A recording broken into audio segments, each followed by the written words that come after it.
15 First Alert Super 7-Day Breakout. All right, let's break out this 7-day forecast. Sunshine coming up today, 65 for the high, maybe a few thin clouds around, light wind in the morning, southeasterly wind 5 to 10 in the afternoon. A very nice day coming up. The clouds we see will be passing and they will be higher level.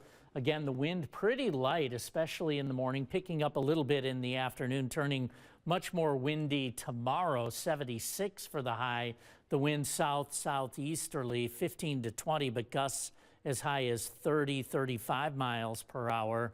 And we could even see some 40-mile-per-hour gusts. It will get even windier, though, by the time Saturday rolls around. And after the warmest day of the year, during the transition to some cooler weather, we're going to get some strong storms overnight Friday night, and that's why we've gone with the alert days Friday, Saturday, because it will encompass Friday night and potentially continue until after midnight. Weekend high temperatures, 50s to low 60s Saturday, 40s for high temperatures on Sunday.